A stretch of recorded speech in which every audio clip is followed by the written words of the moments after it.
Que honra e que responsabilidade. Ou melhor, que responsabilidade, tudo. Honra e responsabilidade, é tudo. Obrigado, pastor. Já falei algumas vezes e faço questão de repetir, ele sabe disso, quanto admiro, respeito e quanto considero. Sou grato a Deus pela sua vida e sua família. Assim como também da aniversariante do dia, pastora Rosa. Obrigado, viu, pelo carinho e dos filhos. Todos da igreja, a liderança, o Juninho. Que maravilha, meu coração está cheio de gratidão. Acho que foi o Alisson, né? Falou gratidão. Eu também digo, essa palavra é uma palavra bonita. E o bom é que ela faz parte, né? Gratidão. Gratidão. Realmente é sempre uma honra poder servir. É responsabilidade, mas é honra também. E eu sou grato também a Deus pela vida da minha família, os meus pais, mas também da minha esposa, a Keila, minha esposa. Daqui a pouco eu vou mostrar a foto dela, daqui a pouco. Porque hoje nós estaríamos em casa descansando. Seria o único final de semana que eu não viajaria esse mês de julho. Eu viajei todos os finais de semana e durante semanas também. Eu acho que esse mês eu passei poucos dias em casa, estaria em casa. Eu compartilhei com a Keila que teria um convite. Ela, você vai viajar? Eu falei assim. Ela, poxa, de repente você poderia fazer uma programação, ficar em casa. Foi o pastor Eliezer. Vai, amor. Então nós temos um carinho, pastor, pela sua vida. Mas amanhã estarei em casa de volta. Falei bastante com ela hoje, graças a Deus, porque quando inventaram o WhatsApp, videochamada, eu penso que foi pensando em mim. Então, louvado seja Deus por isso. Ele está o tempo todo, todos os dias falando com as crianças. Eu sou pai de gêmeos também, nós temos a Zaf e a Alice. Eu acho que depois aparece a foto daqui a pouco. Mas antes, permita, acho que é legal falar da juventude, da MOB, porque aí a pastora pergunta depois, a Maria Celita Borda e o pastor Marcos Elias, aí como é que foi.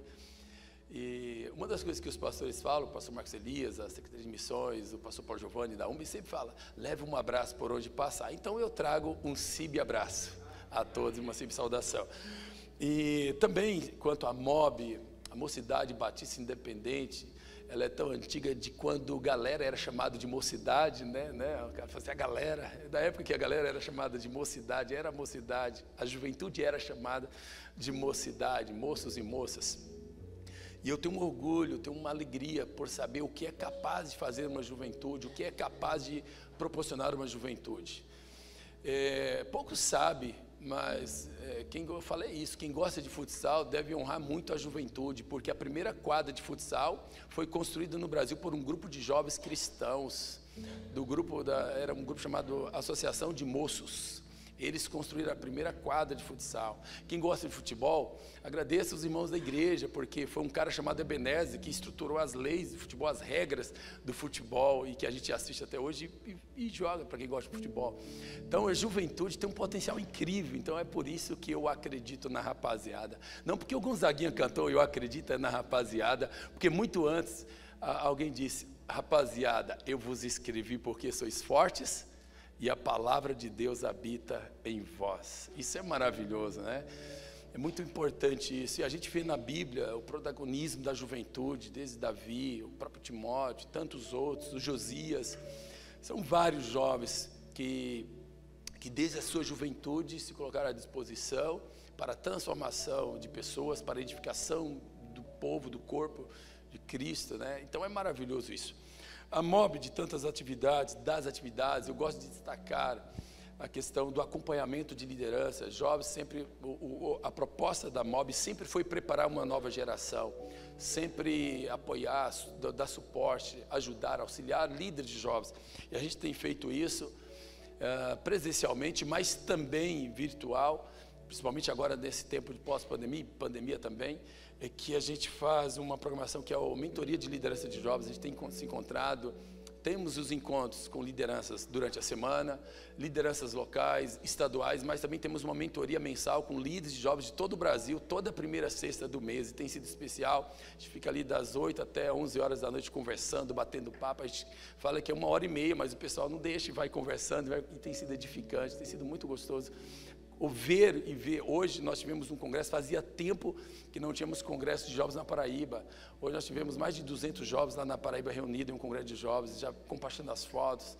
O Lucas, que novo líder, a sua esposa, Jessiane, que está ali colocada à disposição. Fazia tempo que não dava certo uma liderança, entra, sai. e agora está lá fazendo um lindo trabalho.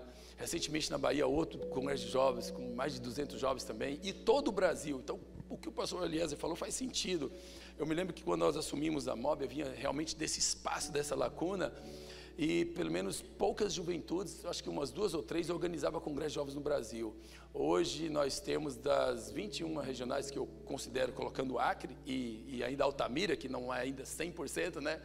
Mas são 19 na verdade, e todas elas organizam o congresso de jovens hoje, em todas. E eu tive o privilégio de ir em todos esses lugares, ajudar a organizar congressos de jovens e ver os jovens chegando e se juntando e crescendo, e se fortalecendo. Isso é maravilhoso. Poderia falar de outras programações, claro. Então, comece a ajudar os filhos de vocês a sonharem com o Mobiliza Brasil 2023. Será em Brasília. Teremos o nosso Congresso Nacional. Sempre fizemos em São Paulo, pelo menos os últimos, desde 2013. Mas 2023 faremos em Brasília. Não é Estância era onde era antes, no Ulisses Guimarães, centro de convenções. Ulisses Guimarães fica bem no eixo monumental, no centro de Brasília, de um lado Mané Garrincha, do outro lado o Parque da Cidade, os ministérios, todos os ministérios, bem no eixo monumental para quem conhece Brasília, e bem à frente o Congresso Nacional. Então é um lugar bem estratégico, vale a pena. E a gente sempre tivemos a tentativa de fazer o ano passado o Mobiliza Brasil, depois tivemos que limitar as inscrições, ainda assim tivemos condição de fazer, e o máximo que permitiram receber 700 jovens, nós tivemos 700 jovens em Brasília, mas agora nós queremos fazer algo bem maior, como sempre fizemos, com mais jovens, e tudo insinua que será possível. Muitos jovens já estão sonhando. Eu te convido a sonhar, aumentar a tua expectativa para esse tempo. E você fala, o que acontece? Eu não vou falar, dessa vez eu sempre falo, mas hoje eu não vou falar. Vem e vê. Vou falar assim, vem ver o que Deus está fazendo em nós e através de nós. Sonhe. E o legal é que o Mobiliza tornou um congresso não apenas de jovens, mas de jovens há mais anos, jovens há muitos tempos, há muitos anos. Então é para você também, você vai ser bem-vindo e vai ser bem especial. Centro de Convenções será chamado por nós nesses dias de Centro de Conversões. Amém? Vamos lá. Eu não sou muito bom nessa parte, mas vamos lá. Ao sair, tem ali as melhores livrarias do Brasil, já vi, tem mesmo, de fato, ali bons materiais. E eu coloquei ali também o meu livro, Um Café, por Favor. E você vai ter oportunidade, eu já falei isso no acampamento, no congresso, são os últimos livros, literalmente os últimos, esgotaram, graças a Deus. E eu, com vontade para que mais pessoas tivessem esse livro assim, das minhas mãos, eu liguei para a editora, comprei todos. Então, tenho aí uns 30 livros, mas acho que não tenho mais 30, porque eu assinei muitos livros aí. Então, tenho alguns ali, eu ia chamar de remanescente, né? Os últimos livros. E tem outros. Tá bom, depois eu não vou falar dos livros mais, está lá, dá uma olhadinha. Tem 3 livros, são 3 títulos, e vai ser bênção para a sua vida, eu tenho certeza. Eu sei que tem um irmão aí que já falou umas 3, 4 vezes que eu tinha que fazer uma mágica aqui. E cadê ele? Ele veio, está aí? O da carteira, que queria que eu fizesse essa mágica da carteira. Ele está ali. Como é que eu chamo o nome dele, pastor? O Edu. Eu não sei se vai dar certo, Edu. Faz tempo que eu não faço essa mágica. Esse negócio de mágica é complicado, porque tem pastor que, quando eu faço mágica, fica assim, crente faz mágica. Eu explico, pastor, eu faço, porque essa aqui é minha, não é do diabo. Essa é minha, o diabo não tem... Eu sou livre, graças a Deus, lavado, centrifugado, engomado no sangue de Jesus, está tudo certo. Então, isso aqui é arte, prestidigitação, habilidade com as mãos, tá? Então, isso é arte, não tem nada de magia aqui, está tudo certo. Uma vez eu fiz isso, o cara achou que eu era um poderoso, isso foi na África, e achou que era o Irã. Irã é um feiticeiro. E aí me chamaram de Irã, eu fiquei muito constrangido, e aí eu tive que revelar as mágicas e falar, olha, o Irã engana vocês, eu tiro vocês do engano. Aí eu tive que revelar todas as mágicas. Mas como vocês aqui não precisam pensar nisso, então eu não vou revelar, não adianta, pode me chamar de Irã, eu não vou revelar. Olha, eu não sei se vai dar certo, mas é uma carteira normal, e a gente faz assim, aí o fogo sai, entendeu? E quando eu faço isso, as pessoas se aproximam, nossa, é mágica, a carteira normal, dia a dia, não queimou o resto de dinheiro aqui, não. Então é normal, não tem nada de poder sobrenatural. É que eu fui muito nos montes de oração. Não, brincadeira. Não pode brincar. Se fosse meu pai que tivesse um banco, ele já ia olhar assim. Meu pai é da hora, pastor. Mas é legal, eu faço mágica, eu digo que é arte, assim como a música é uma arte, o teatro, a dança, a oratória, tudo é uma arte, né? E eu digo que eu e minha arte serviremos ao Senhor. E se eu fui restaurado, todos os meus dons e talentos, arte e cultura também é restaurado também. O mesmo Jesus que restaurou a vida, ele é o Deus da restauração, da redenção de toda a terra também. Amém? Isso é o que eu penso, é o que eu acredito, e por isso que eu acho que nós temos que usar tudo para a glória de Deus. Tem a imagem aí, alguém vai me ajudar? Eu não faço questão de usar todos os slides, mas pelo menos as primeiras, sim. Aí está aí a minha família, que eu queria apresentar. Por que eu deixei para mostrar agora? Pode deixar aí um pouco a Keila, e a minha oração é que, Keila, Deus, que ela me suporte sempre. Ela veio com mala e cuia para dentro de mim, fez da minha vocação a sua vocação, e eu também, claro, respeito a sua vocação, ela também tem a sua ocupação, mas nós trabalhamos muito juntos, em tudo. Eu ajudo na ocupação dela e ela ajuda na minha ocupação, e servimos a Deus, crescemos juntos, vamos agora para 13 anos de crescimento juntos, inclusive crescendo a família. A nossa igreja lá em casa dobrou de tamanho agora, né? Temos mais o Azaf e a Alice, são gêmeos. Eles nasceram numa manhã de domingo, às 7 da manhã nasceu Azaf, 7h04 da manhã nasceu Alice, e foi uma experiência muito especial. Eu diria que foi o encontro mais marcante da minha vida. Eu já falei para aquele, olha, foi muito marcante o nosso encontro, mas com esses meninos é marcante, né? Quando você vê e está nascendo ali, pega não peguei, né? A mulher pegou e encostou assim para tirar foto, foi muito marcante. Em um outro momento eu compartilho um pouco mais, quem sabe, talvez ao longo da mensagem, pode ser que eu conte alguma experiência. Eu achava chato quando os pastores e pregadores ficavam falando o tempo todo de pai, contando um exemplo de filho. Eu achava que era chatice, e a gente fica o tempo todo, porque a gente está vivendo ali, está sempre lembrando de algo que tem a ver com o que a gente fala, com a mensagem, e ilustra muito bem muitas coisas. Mas por que eu coloquei essa foto agora sobre família? É porque eu quero pregar sobre família. Eu vou pregar sobre família. Vocês terão um conferencista em breve, vai falar sobre família. Mas eu quero falar sobre família. E eu pensei em algumas razões por que eu devo falar sobre família. Antes de sair de casa, eu já vim com essa convicção de que eu pregaria sobre família. Então, faz pelo menos umas 2 semanas, pastor, que eu venho pensando nesse texto sobre essa noite. Por que sobre família? Eu me lembro que um grande querido pastor, Pedro Mendes, ele faleceu com 100 anos e, se não me engano, 17 dias. 100 anos e 17 dias. E um dia antes da sua partida, eu falei com ele por pelo menos uns 10 minutos. Um dia, ele faleceu numa segunda às 10 da noite, e eu conversei com ele no domingo às 2 horas da tarde. Nós batemos um papo. Eu estava em São Caetano do Sul, pregando em São Caetano do Sul, e nós tínhamos um café marcado para segunda às 10 da manhã. E naquele dia ele me falou, Eliseu, não vem, meu filho, eu não estou bem, eu vou para o hospital, estou fraco, vai cuidar da juventude, não perca tempo comigo, eu te amo, mas vai cuidar da juventude, continue irreverente como você tem sido. Eu ouvi isso dele, né? Continue com o seu jeito irreverente. Aqui eu estou bem certinho, está tudo certo, por enquanto. E aí ele falou assim, eu estou indo para o hospital, certamente eu já estou voltando para casa. E ele foi para o hospital naquela segunda e ele não voltou mais, hoje ele está com o Senhor. Nós tivemos um bom bate-papo. E uma coisa que ele disse, nas suas pregações, fale sobre família. Os jovens, antes de entrar nessa ideia de casar, de fazer, formar a família, precisam ouvir sobre casamento. Coloque também em seus esboços mensagens sobre família. Ele me falou isso umas 2 vezes. E também outra vez me falou, tomando um café com ele na casa dele. E eu comecei a pensar, eu preciso pregar mais sobre família. Eu não tinha um hábito de pregar sobre família. Uma outra ocasião, eu vou justificar 3 justificativas por que falar sobre família nessa noite e por que eu vou pregar sobre família. Em outra ocasião, eu estava voltando do Chile e paramos para almoçar ali num lugar muito espetacular, que é o mercado municipal. É muito maravilhoso, quem conhece o Chile, Santiago. Serve muita comida, essa questão de peixe, bem legal. E uma senhora viu que eu era brasileiro, que eu sou brasileiro, e falou, você é brasileiro aqui, o que você faz, o que você trabalha, o que você está fazendo aqui? Eu falei, eu trabalho com juventude, todo empolgado, eu trabalho com jovens, com a nova geração. E ela, meu filho, está perdendo tempo. Pensa o desame da mulher, quando eu falei, cheio de empolgação, trabalho com jovens. Ela, meu filho, você não tem outra coisa para fazer não, meu filho, trabalho com jovens, meu filho, perde tempo não, meu filho. Eu falei, o que eu tenho que fazer? Você tem que trabalhar com os pais, com a família. Olha, mais uma razão para pregar sobre família, porque então pregar para jovens é também pregar para a família é pregar para a juventude, então tem tudo a ver. E por último eu vou pregar, porque é um assunto bíblico, está na Bíblia, e tudo tem na Bíblia, tem que ser ensinado. Eu quero que você já abra a sua Bíblia no livro Segundo livro dos Reis.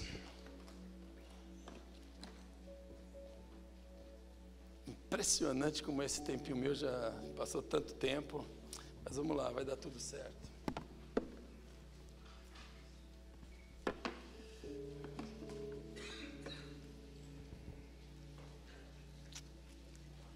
Enquanto você abre,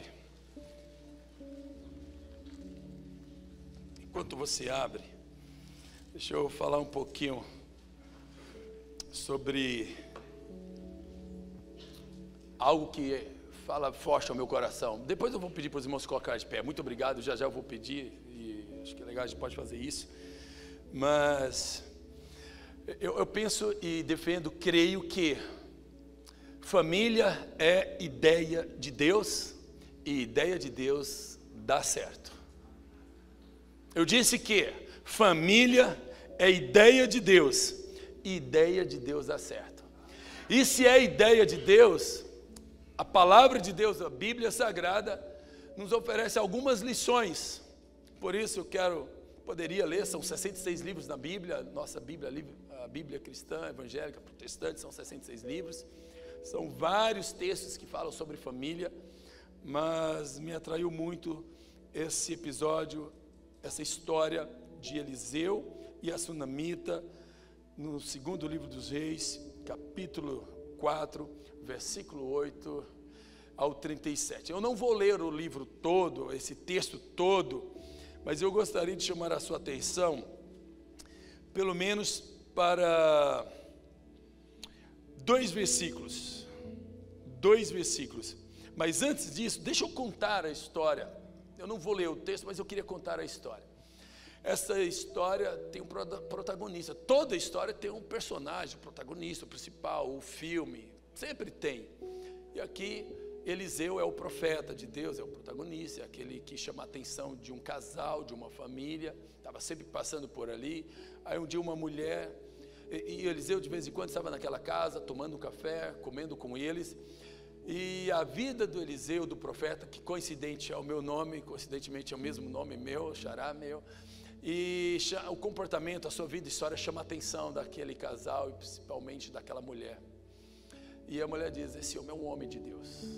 Ela conversa com o seu marido, isso é muito importante o diálogo, né? Olha que interessante, eu nem pensei nisso, mas já estou falando. Ela chama o marido para uma conversa antes de uma decisão, vamos conversar. Eu acho que a gente pode fazer algo mais por esse homem de Deus. Vamos construir aqui um Airbnb só para ele, um aplicativo só para ele, não é mais para ninguém. Nós vamos fazer aqui um quarto, colocamos aqui uma cama, uma mesa, uma lamparina. Vamos ter um lugar para esse homem. Ele está sempre por aqui. Vamos imaginar a cena, servindo a comunidade, servindo o nosso povo. Ele merece ser bem cuidado. E aí cuida desse homem. E esse homem, um dia ele é grato. E estava com ele o Geazi, o seu servo, o ajudante, que estava sempre andando com ele. E é muito legal os mais jovens andar com o homem de Deus. Olha que legal, né? Sempre ensinando, passando coisas, ensinamentos. E aí o Eliseu fala por Geazi, olha, a gente precisa fazer alguma coisa por essa mulher.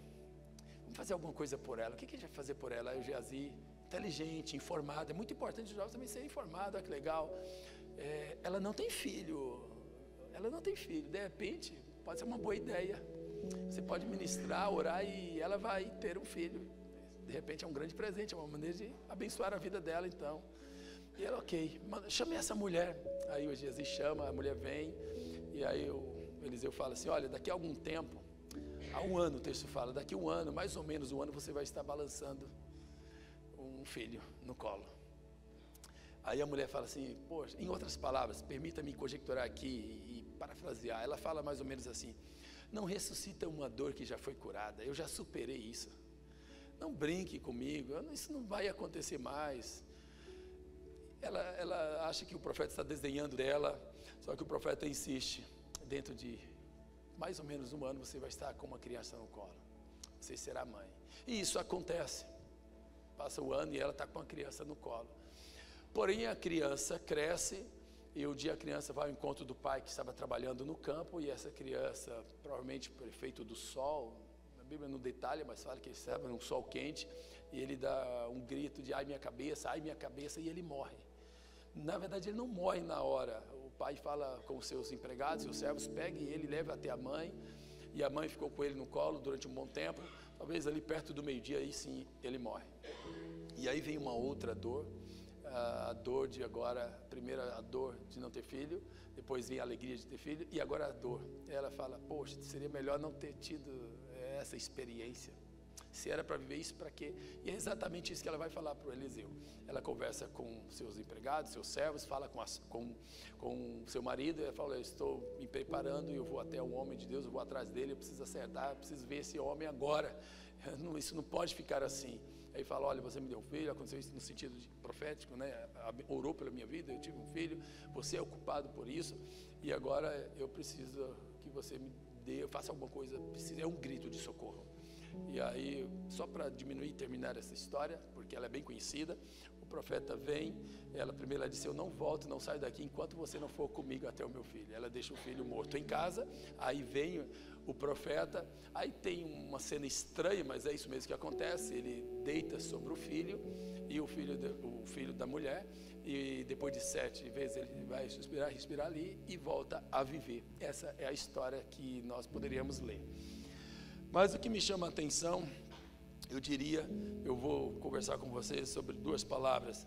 O primeiro, é o versículo 17. Como Eliseu lhe dissera, a mulher engravidou. Outro texto que me chamou a atenção, pode ficar por enquanto aqui, não vamos mudar de tela por enquanto. Outro texto que me chama a atenção é o versículo de número 19, que ele começa como? Como é que começa o 19 na sua versão? Por acaso, alguma versão, tipo NVI, começa assim, de repente? Você poderia... Então, ou de repente. Eu gostaria de começar pensando sobre 2 palavras que sintetizam bem a nossa família. E isso tem falado de forma muito especial comigo, essa palavra.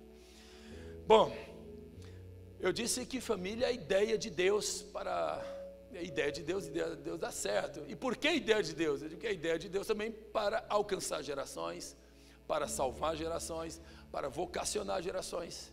Nós lemos, por exemplo, Deus de Abraão, Isaac e Jacó. E isso eu posso estar dizendo Deus de geração em geração. Abraão, Isaac e Jacó. E posso, como compartilhamos hoje pela manhã com os jovens, lembra? A fé que habitou na tua avó Lóide, tua mãe Eunice, estou certo que habita em ti, algo que vem de geração em geração.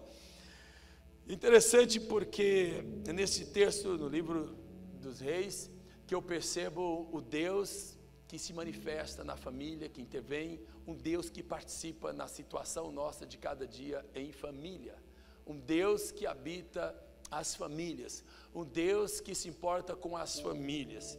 Embora o livro dos Reis, a gente pensa num primeiro momento que é um livro sobre política, sobre liderança, sobre os reis de Israel e Judá, na verdade, a tônica do livro dos Reis é sobre como Deus se manifesta ao longo da história. É como Deus intervém na história. E eu posso dizer também como Deus se manifesta nas famílias. E sobre as lições que nós podemos extrair desse texto, dessa história compartilhada. Primeiro, a partir dessas 2 palavras, e isso, eu disse e repito, sintetiza muito bem, é basicamente a nossa história de cada dia. Eu vou dar um exemplo, pode passar o primeiro slide. Nós vivemos entre o quem diria, segura por enquanto. Às vezes você menos espera e quem diria uma boa notícia? A mulher vai ser mãe. Você está esperando uma resposta, quando menos espera, quem diria? Uma porta se abre, uma porta de emprego. Você menos espera, quem diria aquele abraço em família? Uau, que legal, fazia tempo que eu não encontrava meus filhos e veio um abraço, minha esposa chegou de viagem. Mas quem diria? Aí pagamos aquela prestação que fazia tempo que parecia não acabar. Quem diria? E a gente vive muito isso, quem diria? Os bons momentos em família. Por mais difícil que seja, mas se a gente parar e olhar no retrovisor da história, folhear as páginas da nossa vida, você vai encontrar alguns quem diria na sua vida. Eu olho para a minha história, quem diria Deus encontrou os meus avós? Quem diria Deus encontrou os meus pais? Quem diria esse mesmo Deus me encontrou? Quem diria? Eu me lembro da história do meu pai, quando ele fechou o comércio, ele era um comerciante, trabalhava com tecido, panos, e ele fecha o comércio para dedicar 100% ao ministério. Na ocasião, uma organização norueguesa que cuidava dele, das finanças, mas ainda assim era pouco. 4 filhos em casa, e um dia daquele que vem de interior, de cidade pequena, que vive ali no sertão da Bahia, uma cidade mais ou menos 600 quilômetros da capital, Salvador, e era muito comum nos armazéns, parecia mais um shopping, era pequenininho, mas parecia shopping porque parece que tinha de tudo. O que você imaginava tinha ali naquele armazém. De carne a bicicleta, remendo de bicicleta, de bola, de comida, de tudo. Era muito pequeno, talvez uma lojinha do tamanho desse aquário da bateria, parece que vendia mais coisas que se vende nos shoppings hoje em dia. Você pensava uma coisa, parece que tinha lá. Pelo menos para o meu contexto de infância, é assim que eu via naquela época. Tinha de tudo. O que você pensava, era a mesma lojinha, atendia toda a cidade. E eu me lembro que uma ocasião, meu pai contando em um culto chamado culto doméstico, para quem não sabe o que era, é um culto em família, em que os pais sentam com os filhos e leem a Bíblia juntos, oram juntos, cantam juntos e contam o que Deus fez na vida deles. E isso é importante para nós filhos, quando nós ouvimos dos nossos pais as maravilhas do Senhor. E é por isso que a Bíblia, o livro de Deus diz lá em Salmo 78:4, não podemos ocultar dos nossos filhos as maravilhas do Senhor. Conte os quem diria. Conte o que Deus fez. E meu pai contou que acabou todo o dinheiro e eles pagavam a compra. E aí depois fazia outra compra, só pagava no outro mês, e assim ia de mês em mês. A palavra era o suficiente, não era cartão de cheque, de crédito, nem cheque, nem nada, dinheiro. Fazia a compra e só depois que vinha e pagava e fazia uma outra compra. E naquela ocasião meu pai não tinha dinheiro para fazer aquele pagamento e para fazer uma outra compra. E ele senta no banco da praça, se fosse hoje talvez cantaria, seu guarda, eu não sou delinquente, eu sou um missionário, um pastor. E ali ele está no banco da praça e sem saber o que falar com o dono do armazém ou o dono do shopping da cidadezinha do interior. O que falar? Eu não tenho dinheiro, mas eu preciso comprar alguma coisa porque os meus filhos estão em casa, são 4 crianças e estou a minha esposa e eu preciso comida. E ele não sabia o que falar. E aquele senhor vem até o encontro dele, ele levanta a cabeça, pronto, lá vem cobrar. Que foi, seu João? Meu pai é João Batista, pastor João Batista, minha mãe é Zenaide. Que foi, seu João? Olha, eu estou ensaiando aqui, eu não sei nem como é que eu vou conversar com você, nem como é que eu vou me explicar aqui, mas eu preciso fazer compra e não tenho dinheiro para pagar. As coisas apertaram esse mês, o dinheiro está curto, e eu não sei o que fazer. Seu João, que história é essa? Você não me deve nada, mas eu não paguei. Seu João, eu só não posso lhe falar, mas veio aqui, alguém aqui na quarta-feira, isso era uma sexta-feira, e pagou tudo, seu João. Você não deve nada, pode entrar e comprar, e só o mês que vem, seu João. Meu pai, como assim? É o quem diria. Então a gente sempre vive um quem diria, a provisão de Deus. E eu sei que o mesmo Deus que cuidou dos meus pais, é o Deus que cuida hoje, Ele conta isso. Amém? Precisamos contar os quem diria, o que Deus fez na tua vida. O que Deus fez na tua história, de onde Deus te tirou, conte como quem diria aconteceu na tua vida. Ninguém acreditava em você e de repente quem diria? Deus. Deus olhou para você. Eu vou fazer até uma mágica aqui agora de novo, até empolguei. Eu preciso de um voluntário, cadê um voluntário e aquele corajoso? Você quer vir? É com fogo, aí tem que ver com a sua mãe aí. Hã? A mãe autorizou então, vem aqui, pode vir então. Vamos aqui, ó. Eu vou fazer uma mágica sobre o quem diria, tá? O nome dessa mágica, então, como é que chama? Quem diria o nome dessa mágica? Como é que chama? Davi. E a mágica? Quem diria? Quem diria? Então, com vocês, Davi. Davi. Apresentando a mágica. Quem diria? É nós. E depois, é nós de novo. Às vezes você olha para um pedaço de papel aqui, só o Davi que teria coragem de comprar por R$100. Vale, Davi? Não. Não, Davi é inteligente, hein? R$50 vale. Não. Não? R$20? Não. Nem 10? Não. Não vale 10? Ah, Davi, você olha para um pedaço de papel e você olha assim, ninguém dá nada por essa pessoa, ninguém dá nada por esse marido, ninguém dá nada por essa mulher, ninguém dá nada por esse menino, está perdido. Está perdido? Sim. Aí daqui a pouco essa pessoa encontra com a chama de Deus, e aí Deus aquece um fogo naquela casa, é uma chama do avivamento. Bota fogo aqui, Davi, você sabe fazer isso, vai dar certo, Davi. Ó, Davi, ó. E de repente, Davi, quando menos espera, quem diria? E aí foi transformado, Davi, em uma pessoa nota 10. Toma, Davi, é seu. Leva, é seu, vai lá, Davi. Olha que legal.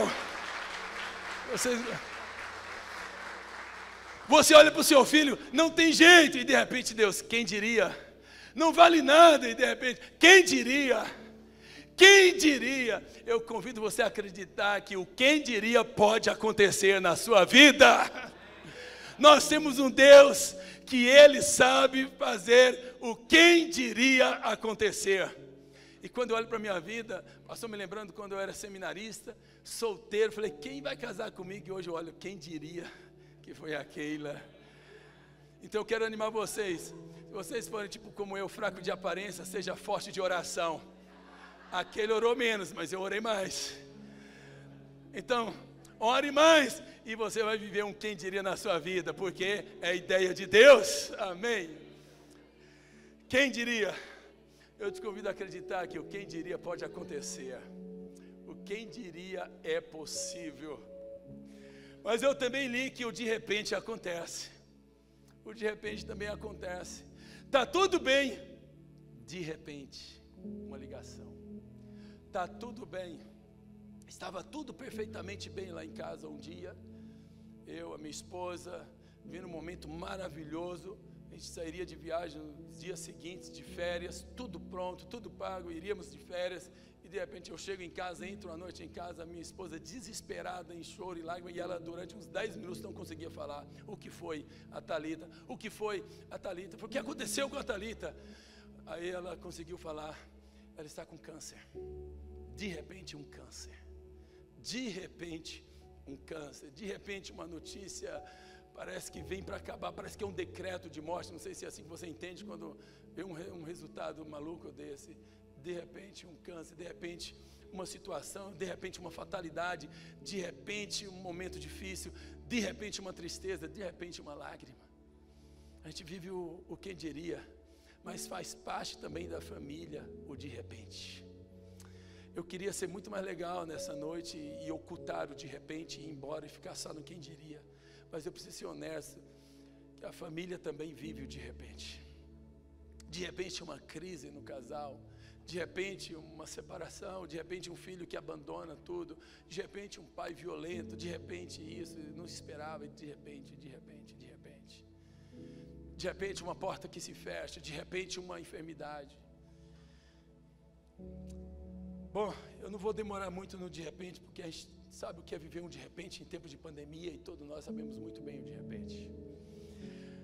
Agora, o quem diria, a diferença entre o quem diria e o de repente, é que o quem diria é muito leve, a gente vive o quem diria e não questiona nada, simplesmente a gente vive. Mas o de repente a gente questiona. A gente não pergunta porque o quem diria acontece, a gente só vive. Mas quando de repente acontece, isso mexe muito com a nossa fé, com a nossa estrutura, com o nosso modo de viver, de ser, de existir, de pensar, refletir. E aí talvez a pergunta que eu faço é se tudo isso faz parte da família, ou quem diria o de repente. E já que eu sei que é assim, que a gente não preocupa muito com quem diria, apenas vive, eu acho que o que eu gostaria de dizer sobre o quem diria é celebre cada momento. Agradeça cada momento. Dê nome para cada quem diria. Eu me lembro que quando casei com aquele em 2010, nós tivemos um acordo. Nós vamos aprender a celebrar a vida. A gente faz, quando você casa, deixa eu dar uma boa notícia, não assusta não, você fica uns 2 anos quase pagando uma vida, parece que é uma eterna conta, não sei se é com todo mundo, você fica pagando coisa, o começo, e casa, e isso, enfim, paga conta, os primeiros 2 anos é pagando conta, e depois também, mas principalmente os 2 primeiros anos, é mais tenso um pouco, mas é legal. E deixa para o outro pastor que vem falar que é especialista, eu não sou, eu apenas vivo e curto e celebro e choro também, e tem tudo, quem diria de repente, e assim a gente vai administrando com a graça de Deus. Mas vamos lá, o que eu gosto de compartilhar quanto ao quem diria é celebre, pagou aquela última prestação, aí você chama a sua esposa, hoje nós vamos comer um cachorro quente, e esse cachorro quente tem nome, é o fim da última prestação. Não compra uma coisa cara, porque senão vai ficar outra prestação. Então, é possível celebrar. Comida é pretexto. Eu gosto de ir no Madeiro também, tem um Madeiro aqui, não tem? Eu gosto, mas não precisa ir no Madeiro, porque para pagar um Madeiro é uma crucificação também. Então assim, eu vou também, mas tranquilo, não precisa me levar, só se quiser, mas não precisa, tá? Isso aqui não é indireta, né? Coincidência, pastor. E se me chamar hoje eu não vou porque eu falei isso. Bom, enfim. Oh, vocês estão indo, vocês querem ir depois do culto, né? Não, eu não vou porque minha esposa não está aqui, ela fica triste quando eu vou sozinho sem ela. Mas vamos lá. Celebre. Olha, esse cachorro quente tem nome, esse espetinho tem nome. Esse aqui é a vitória disso. Esse aqui foi essa resposta. Esse aqui. Então, celebrar. A gente ama celebrar a vida assim. Olha, às vezes está apertado, não dá para sair. Come em casa e dê o nome para aquela janta especial. É maravilhoso. O nome desse almoço tem nome, dê o nome. Qual é a celebração? Qual é o significado? Dê significado para cada momento. E a gente faz isso. Eu encorajo os casais que não fazem isso, passam a fazer. E quem vai casar já começa a programar isso. Nós vamos celebrar cada momento bom, cada conquista. Isso é maravilhoso, celebrar, expressar gratidão a Deus. Que darei eu ao Senhor por todos. A gente tem que expressar gratidão a Deus. Agora, quanto ao de repente, e a gente pergunta, por que o de repente acontece? Por que está tudo bem, de repente tem que estragar tudo? Por que o de repente acontece? Eu ouvi de um pastor lá de Belo Horizonte, Paulo Mazzoni, e ele escreveu algumas coisas. Ele disse o seguinte: acontece primeiro, ele não falou nenhuma novidade, mas eu cito a fonte aqui, porque eu li dele. Acontece em primeiro lugar, de repente acontece por causa do pecado. Antes do pecado estava tudo certo, concorda? Os problemas, as lágrimas, as dores, as brigas, todo esse descontentamento, esse cansaço, tem a ver com o pecado. Não era para ser assim. Não era para ter guerra, não era para ter brigas, não era para ter tristeza, lágrimas. Tudo que Deus faz é perfeito. Mas por conta do pecado, o homem passou a sofrer também suas consequências. As marcas do pecado. As marcas de quem escolheu escrever sua própria história do seu jeito. E a gente não é capaz de escrever uma história perfeita. Só Deus sabe escrever. E Ele sabe mais do que nós o que é melhor. Eu tenho uma pena, assim, dá uma dor no coração quando eu vejo um adolescente falando assim para a mãe: eu sei o que eu estou fazendo.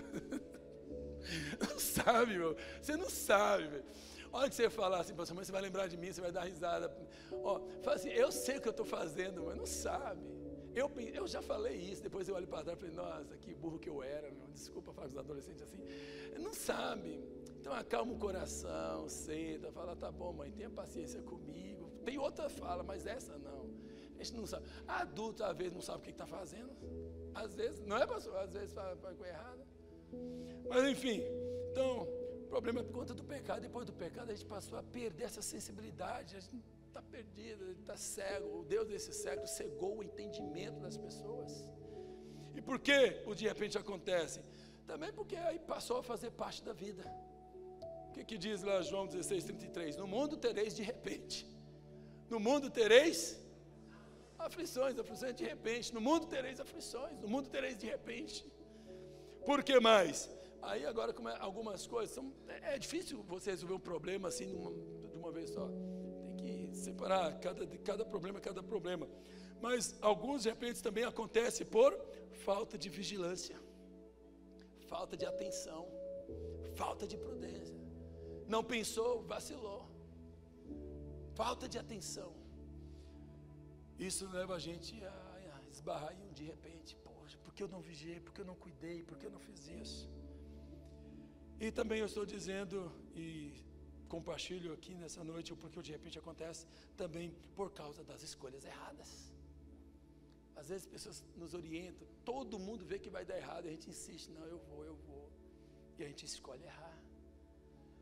Eu te convido, antes de tomar algumas decisões, orar mais. Talvez alguns de repente podem ser evitados. Nem todos nós vamos conseguir evitar, mas alguns sim. Alguns não temos explicações, mas nós podemos amenizar algumas situações. Quando nós oramos antes de tomar uma decisão, quando nós compartilhamos, eu tenho aprendido isso. Se é para errar, nós vamos errar junto. Eu falo isso muito na MOB. Se é para acertar, nós vamos acertar junto. Eu saio na foto, mas quem toma as decisões, ou certo ou errada, é uma equipe de 8 pessoas. E em casa, quando a gente compartilha com família, casal, decide junto com as suas, para depois não ficar passando na cara do outro. Eu falei, isso é perturbador, isso vai extrair, isso é coisa do Satanás na família. Mas se você não quer viver uma coisa Satanás na vida, a mulher falando toda hora, eu te falei, ou o contrário, o homem, eu te falei. Então, combina junto. Mas combine bem, porque não basta combinar juntos, porque teve um que combinou junto lá em Atos 5 e deu errado também. Não foi? Ananias e Safira.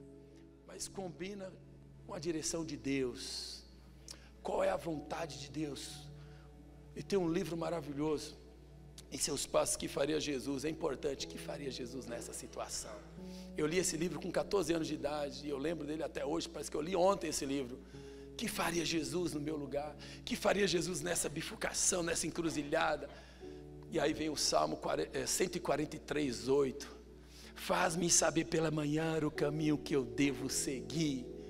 Buscando Deus uma direção, evitaremos muitos de repente. Mas enfim, o de repente acontece, e agora que nós podemos extrair disso agora? Eu queria voltar para o texto, um pouco mais, e pensar em algumas questões. No versículo 9 do capítulo 4, a mulher diz o seguinte: em vista disso, ela disse ao marido: sei que este é o homem de Deus, sempre está aqui, é um santo homem de Deus. É muito importante, tenha Deus diante das tuas vistas. Perceba Deus. A presença do profeta aqui, ela também, nós podemos dizer que ela representa a presença de Deus. Deus se manifestava por meio de pessoas, manifestava aqui por meio de um profeta, Eliseu. Então, essa relação que a mulher tinha com esse homem, ela estava vendo Deus, é o homem de Deus. Então, é muito importante, diante de repente, diante de uma celebração, mas que todas as famílias tenham Deus diante de suas vistas.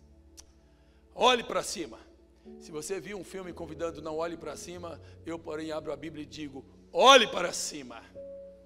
Se na Netflix disse não olhe para cima, eu pego a palavra de Deus e leio nessa noite e compartilho com você. Olhe para cima, olhe para Deus. Por quê? É de onde me virá o socorro. Leva os meus olhos para o monte, de onde me virá o socorro. Na hora de repente nós precisamos de um socorro. Olhe para Deus. Tenha Deus diante do seu olhar. Seu visto, fala, Deus, eu quero enxergar o Senhor presente na minha vida, na minha história, na minha família. A minha família te pertence. A minha família é tua, Senhor. Deus se importa com a família. Então, Deus terá prazer de se manifestar, de estar na tua família. É gostoso aquela canção, né? Que faça do meu lar, um lar de harmonia. Tem uma canção assim, não tem uma canção? Faça do meu lar, Senhor, um lugar onde o Senhor habita. Que Deus habite em nossos lares. Que Deus seja bem-vindo em nossas famílias. Que mais uma outra interessante, além de ver Deus diante dos seus olhos, mas não apenas saiba que Deus está ali, está tudo certo e você vai ficar de braços cruzados. Não, não é isso. Tome uma atitude. Essa mulher, na hora do de repente, ela tomou uma atitude. Tome uma atitude. Não veja, não se contente apenas ver o teu filho morrendo debaixo do teu nariz, ou alguma coisa, ou o casamento, ou a família acabando, e você não faz nada. Faça alguma coisa. Tome uma iniciativa. O texto fala, o versículo 21 fala que a mulher toma uma iniciativa. Ela deixa ali o filho no sofá, imagina, em algum lugar. Eu estou trazendo até a casa para o nosso contexto. Não tinha um sofá, mas ela deixa ali onde ele estava. E ela sobe até o quarto, diz a palavra que o quarto era no andar de cima. Ela toma uma atitude, ela sobe degraus. Ela não fica parado, ela faz alguma coisa. Ela parte para o próximo degrau. Next level, o próximo nível. Eu não posso ficar aqui na zona de conforto, eu preciso fazer alguma coisa. E ela faz alguma coisa, ela toma uma atitude. Na hora do de repente, em primeiro lugar, busque a Deus. Buscando a direção de Deus, agora tome uma atitude. E tomando uma atitude, não apenas toma uma atitude, mas persevera. a pessoa que ela procura não está no quarto, ela poderia desistir, ela não desiste, ela vai perseverar e planejar. Ela planeja tudo, avisa o marido, estou saindo, e já chama os empregados, vamos lá aqui preparar os animais, eles andavam animal na época, prepara ali eu não sei como é que fala, os arreios, sei lá o que, e monta num cavalo e vai até um determinado lugar. Ela faz um planejamento, eu vou até lá. E engraçado, abre parênteses, o homem assusta, né, o marido, mas hoje não é dia de culto. Tem um texto que fala lá, não é dia de lua nova, não é dia de celebração, não é dia de Páscoa. Aí ela falou assim, para buscar Deus todo tempo é tempo, não apenas dia de culto, toda hora. Há um Deus presente em tempo e fora de tempo, então Deus estar aqui também, toda hora é hora de buscar a Deus. E ela vai buscar o homem de Deus, e ela chega até lá, e isso também eu estou já entrando no terceiro ponto, depois de buscar, em primeiro lugar, ter Deus na sua família, tome uma atitude. Aí eu falei da perseverança, eu quero falar também, isso é buscar ajuda de pessoas. Ao mesmo tempo que é buscar a ajuda de Deus, mas é também pessoas, porque Deus usa pessoas para nos abençoar, para transformar nossas vidas. Deus usa Barnabés para nos encorajar. Deus usa pessoas para estar ao nosso lado. E aí ela busca ajuda. Um dos maiores problemas das famílias é que as famílias não buscam ajuda. Ou busca depois que não tem quase mais jeito. É difícil falar que não tem mais jeito, tem, para Deus nada é impossível, mas seria melhor se buscássemos ajuda antes, no começo, seria mais interessante. Mas eu penso que é o suficiente, o horário nos convida a finalizar por aqui. Eu acho que nós já podemos parar, é o suficiente. Pode passar mais um. Não perca a esperança. Eu termino dizendo, não perca a esperança. Todas essas atitudes são atitudes de quem não perdeu a esperança, porque quem perde a esperança não faz nada. E Paulo fala dessa esperança. Essa esperança, ela é muito maior do que uma esperança temporária. Eu estou em Reis, mas agora eu estou já pulando para o Novo Testamento para falar sobre isso, porque eu disse na história introdutória que o rapaz, ele ressuscita. Ele morreu, mas ele foi ressuscitado, ele reviveu. Mas eu preciso lembrar também que esse rapaz voltou a morrer depois, e depois ele não foi ressuscitado. Todos os 10 mortos que ressuscitaram na Bíblia, voltaram a morrer, certo? E aí não teve ressurreição. Mas nós podemos aprender uma coisa com esse texto. Esse texto nos convida a crer no milagre. E faz parte da nossa vida cristã acreditar nos milagres, e eu acredito. E Deus mostrou que Ele é poderoso para operar milagres na família. Mas Ele também nos ensina outra coisa. Esse texto da ressurreição nos lembra a ressurreição de Jesus. Porque a ressurreição de Jesus foi diferente. A ressurreição de Jesus foi para sempre. E porque a ressurreição de Jesus foi para sempre, a nossa ressurreição pode ser para sempre. Um dia ressuscitaremos para sempre com Ele. Então eu gostaria de falar sobre isso, que a ideia de Deus é ressuscitar os nossos filhos para sempre. Quando fechar os olhos aqui, abrirão diante de um trono branco celestial. Eu quero dizer que a ideia de Deus salvar os nossos filhos. Eu estou dizendo que a ideia de Deus é a ideia de Deus alcançar as famílias. E você é instrumento de Deus para que a vontade de Deus se cumpra na sua família. O milagre da ressurreição, em 2 Reis 4, nos lembra desse milagre maior, a ressurreição eterna. Que seja essa a nossa esperança. Nós criamos filhos, e uma das coisas que eu aprendi, e eu queria concluir dizendo o seguinte, sobre o maior presente de Deus, nem parece mais um presentinho de tão amassado que ficou na viagem, estava bem mais bonitinho quando a Keila preparou. A viagem judiou, mas eu quero compartilhar um presente nessa conclusão. Se o pessoal da música, do louvor quiser vir para cá, fique à vontade, já vamos terminar juntos. Mas essa ideia, duas coisas eu compartilho, eu contei hoje pela manhã no congresso com jovens. Que essa ideia do de repente e o quem diria faz parte da vida. Mas também faz parte da vida a presença de Deus no de repente e no quem diria. Deus habita os mesmos espaços. Deus habita onde há de repente, é o mesmo Deus que habita onde há o quem diria. Talvez nessa noite eu estou falando com alguém que está vivendo quem diria, dê glórias a Deus, reconheça a Deus. Mas de repente eu estou falando com alguém que entrou aqui e está vivendo de repente. O mesmo Deus que habita quem diria é o Deus que habita o de repente também. Deus habita os mesmos lugares onde há alegria e onde há dor. Enquanto eu falo, me vem a geografia de Brasília, especificamente da localização onde fica o Hospital Santa Marta. Por quê? No Hospital Santa Marta, Deus falou comigo de uma forma muito especial, que Ele habita o de repente, a dor, e habita também o quem diria. Sempre quando eu passo no Hospital Santa Marta, ou naquela rodovia que tem o Hospital Santa Marta, eu me lembro que Deus habita o de repente.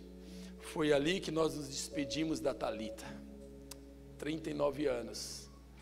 Foi ali que os seus filhos, Davi, de 8 anos, e Beatriz, de 13 anos, eles despediram da sua mãe. De repente, uma despedida.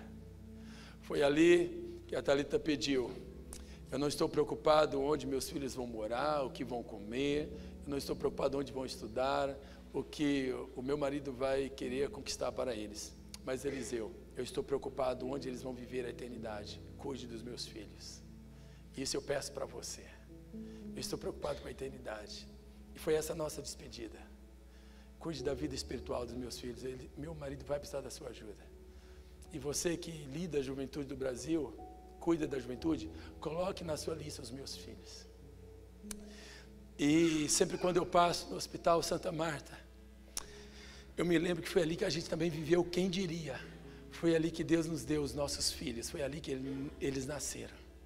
No mesmo hospital que vivemos o de repente, foi o mesmo que vivemos o quem diria.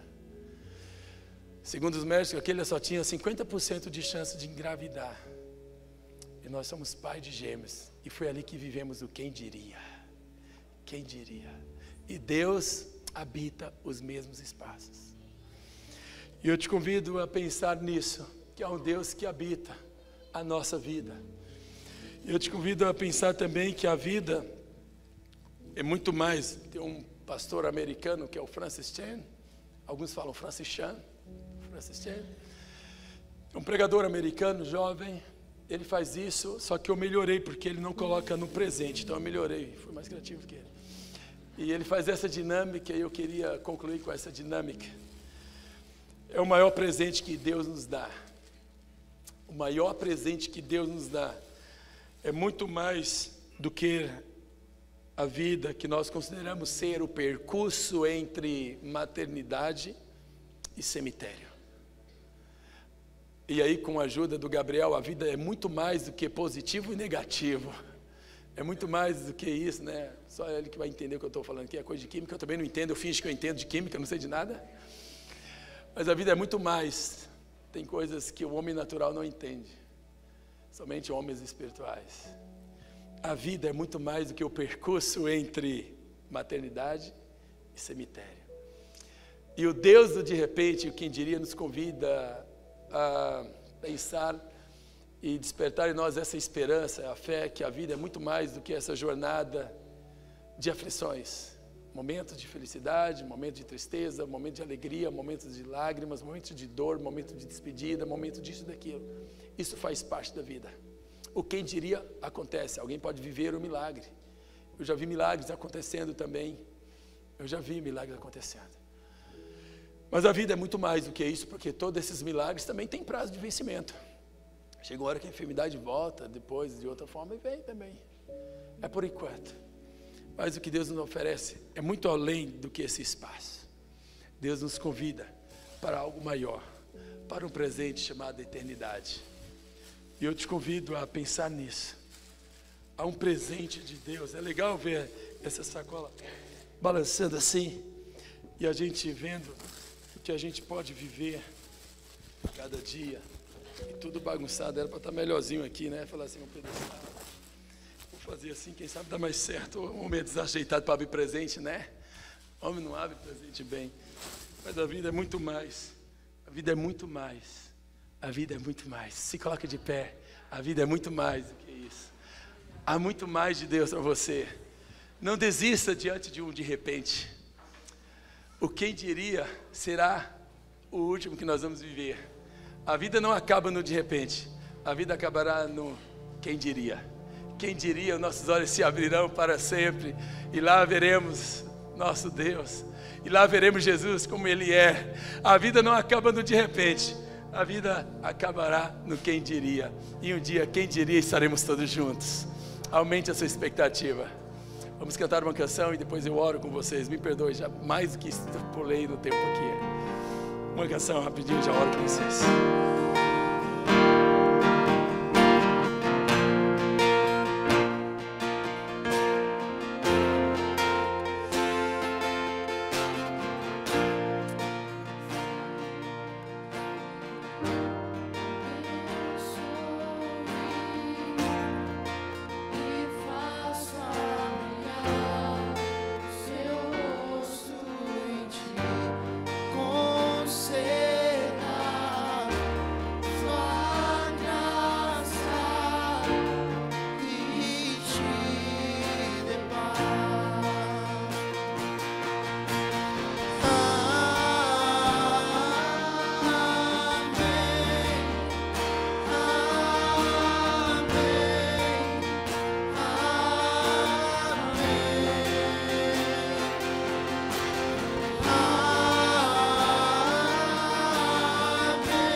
Bênção de Deus para as famílias. Há uma bênção de Deus para a sua casa.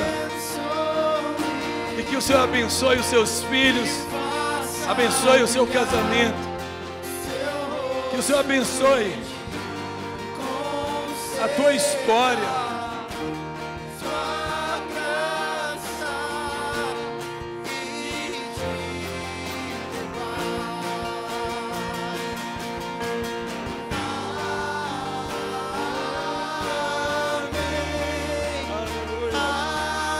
Aleluia, Jesus. Exalte ao Senhor, levanta as suas mãos. Agradeça ao Senhor que é presente. Louvamos, Jesus. Louvado seja o teu nome. Que a bênção se derrame até 1000 gerações. Tua família e teus filhos e os filhos dos teus filhos. Que a bênção se derrame até 1000 gerações. Tua família e teus filhos e os filhos dos teus filhos. Sua presença te acompanhe por detrás, por diante, do teu lado e em ti. É contigo, é por ti. E de dia e de noite, tua entrada, tua saída, e teu riso e teu choro. É contigo, é por ti. É contigo, é por ti.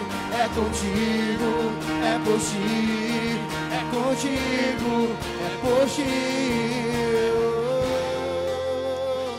Longe de mim pecar, deixando de orar por vós.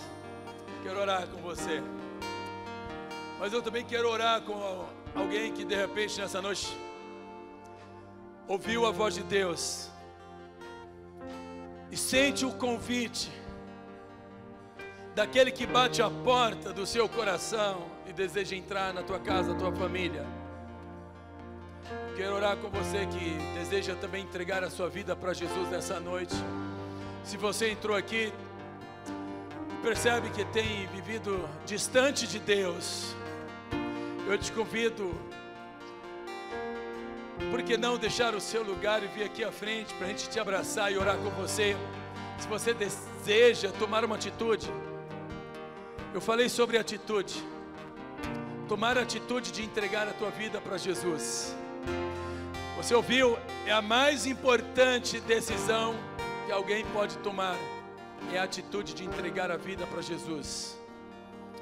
convidar para que Jesus seja o Senhor da tua vida, da tua casa, da tua família.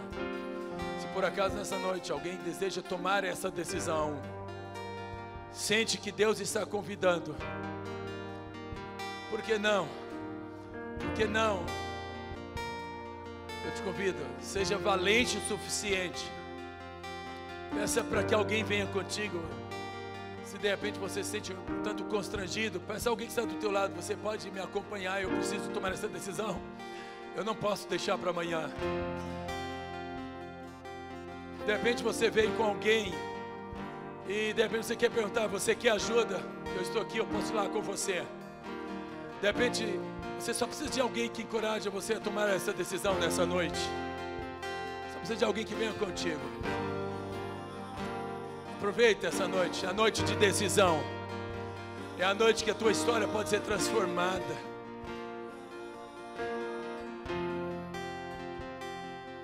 Enquanto a igreja esteja orando, enquanto a igreja esteja intercedendo, Pai, muito obrigado por essa noite, pela oportunidade que tivemos. Muito obrigado pela oportunidade que tivemos de tomar uma decisão. Renovar a nossa aliança, nossa comunhão contigo. Muito obrigado, Jesus. Muito obrigado pela voz do Senhor que continua falando aos nossos corações. Muito obrigado pelo teu desejo de abençoar as famílias, de se manifestar nas famílias. Muito obrigado, Jesus. Continue orando um pouco mais. Se por acaso você sente que algo aconteceu no seu coração, se você sente que algo diferente aconteceu na tua vida nessa noite, ainda que você não veio, não se manifestou, eu te encorajo depois procurar alguém, converse com alguém, converse com a liderança da igreja, fala que algo aconteceu na sua vida, mas não deixe essa chama apagar no seu coração. Eu estou certo que o mesmo Deus que falou comigo, falou contigo. Muito obrigado, Jesus. Muito obrigado por essa noite. Muito obrigado por esse final de semana incrível, por cada nova amizade, pelos irmãos. Muito obrigado, Senhor, por tudo que o Senhor fez. Cada canção, cada diversão, cada momento do partir do pão. Muito obrigado pela vida dos irmãos e amigos que o Senhor acrescentam na minha lista. Muito obrigado pela vida do teu filho, teu servo, pastor Eliezer, pastora Rosa, sua casa. Muito obrigado, Senhor. Muito obrigado por cada um, pelo Lucas, Tiago, a Cris. Muito obrigado também pelos que agregam a família. Muito obrigado, Senhor. Louvado seja o teu nome. Muito obrigado pela minha família. Muito obrigado pela Keila, pelo Azaf, pela Alice. Muito obrigado pela vida dos meus pais, meus sogros. Muito obrigado, Senhor, pela ideia chamada família. É a ideia de Deus e eu te louvo por isso. Em nome de Jesus. Amém. Deus abençoe. Um beijo no coração. Até a próxima. Se você quer tocar por essa mensagem, curta esse vídeo. Inscreva-se no nosso canal no YouTube, assim você pode ter acesso a outras mensagens como essa para edificar a sua vida.